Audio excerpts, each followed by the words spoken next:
Deep in Quecreek Mine, a routine workday turned into a nightmare on July 24th, 2002. Miners accidentally breached a supposedly solid wall, flooding the tunnels with water. Amidst the chaos, 18 miners scrambled to escape, but 9 found themselves trapped in a tiny chamber far below the surface. As panic gripped both miners and their families, rescuers raced against time to reach them. But did all 9 miners make it out safely? Join us as we explore the gripping story of the Quecreek Mine rescue, showcasing a tale of human resilience against nature's relentless power.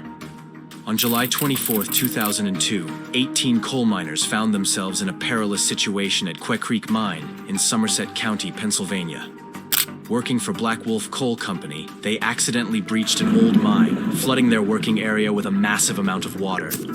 Among them were Randall Fogel, Harry Blaine Mayhew Jr., Thomas Tucker Foy, John Unger, John Filippi, Ron Heileman, Dennis J. Hall, Robert Pugh Jr., and Mark Papernak.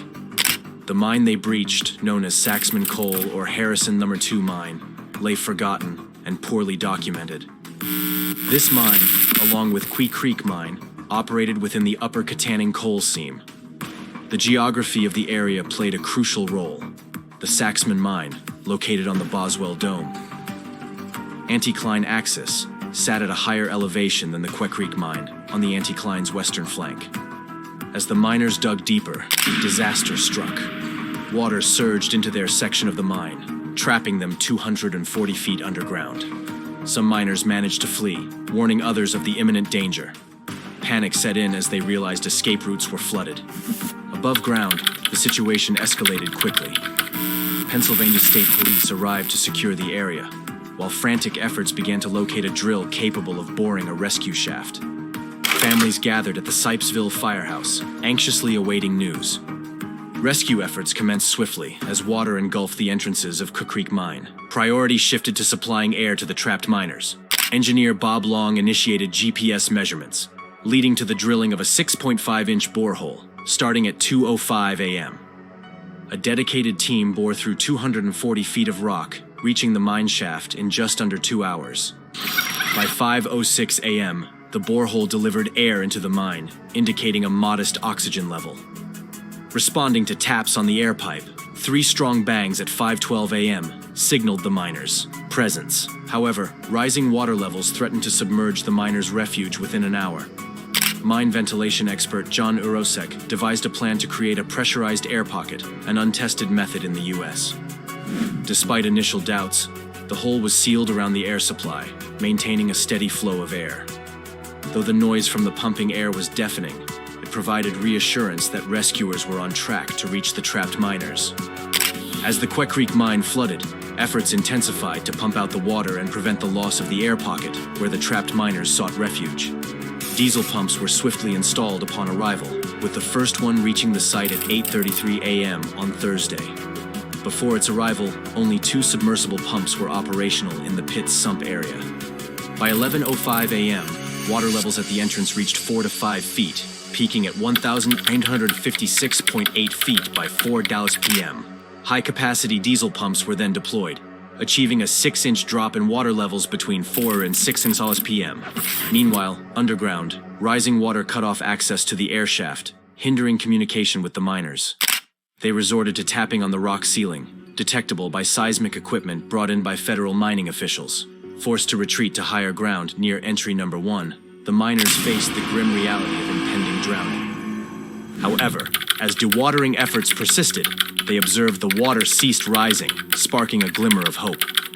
Switching to survival mode, the miners rationed resources and huddled together to stave off hypothermia in the chilly 50-degree environment. Amidst the ordeal, Crew Chief Randy Fogel rallied their spirits, exuding confidence in an eventual rescue.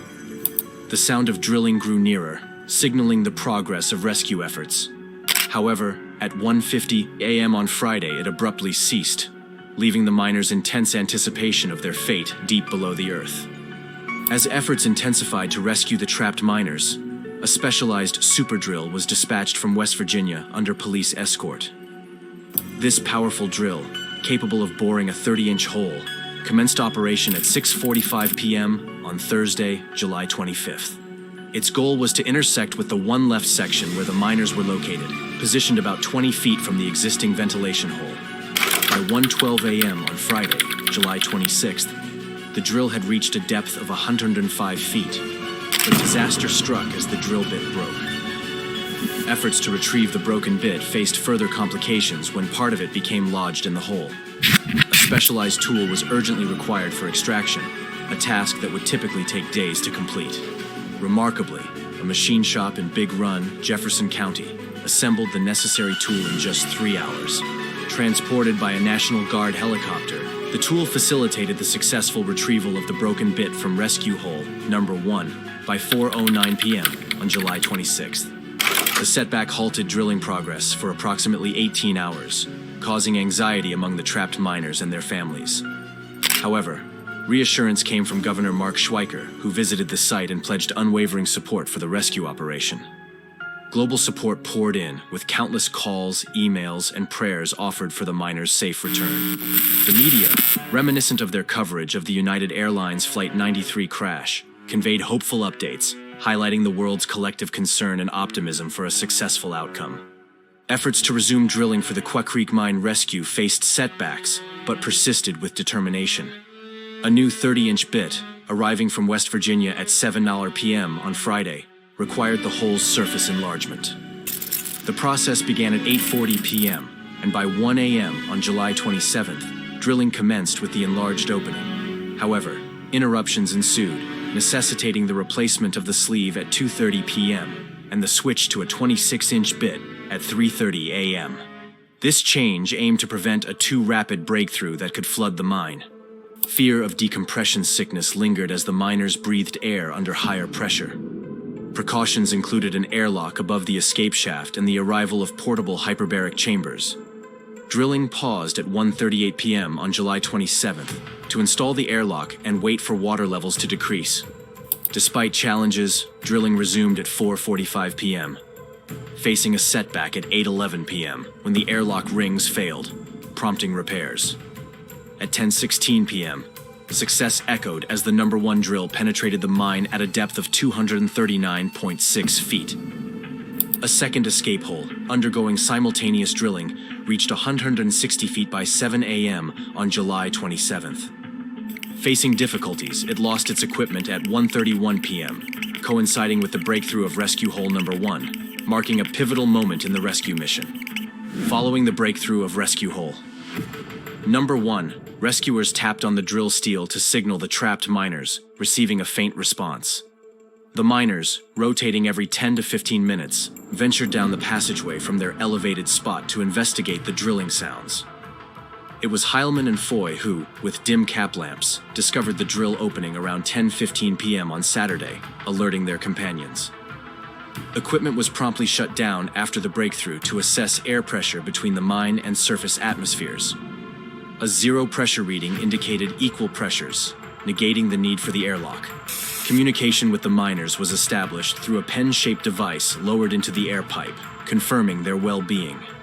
At 12:30 a.m. on July 28th, the steel mesh escape capsule descended into rescue hole number 1, initiating the rescue. Foreman Randy Fogel, experiencing chest pains, was the first to ascend at around 1 a.m. Subsequent evacuations followed based on weight, with all miners reaching the surface by 2:45 a.m. Despite the perilous ordeal, none suffered from decompression sickness. Transported to hospitals by helicopter or ambulance, the miners exhibited signs of cold water immersion, with extremities showing discoloration and trauma. Their body temperatures ranged from approximately 92.5 degrees to 96.8 degrees, reflecting the chilling conditions endured. As they emerged from the depths, battered but alive, the Quecreek miners bore witness to the resilience of the human spirit in the face of adversity. Following the rescue, the U.S. Mine Safety and Health Administration conducted an investigation.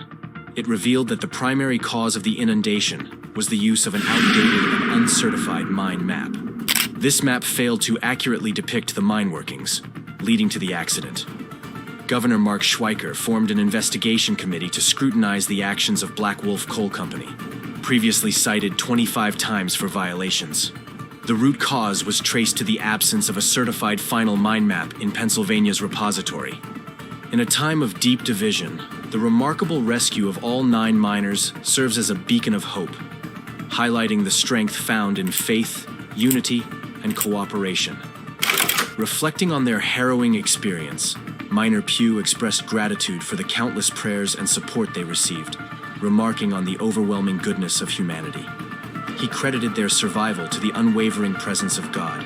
Describing divine intervention, Pugh's words resonate with profound truth, emphasizing the importance of resilience and perseverance in the face of adversity. Their story is a testament to the existence of miracles, serving as a reminder to never lose hope, even in the darkest of times. What emotions do you think the miners experienced during their ordeal? And how do you believe their resilience can inspire others facing difficult circumstances? Leave your thoughts in the comments section below.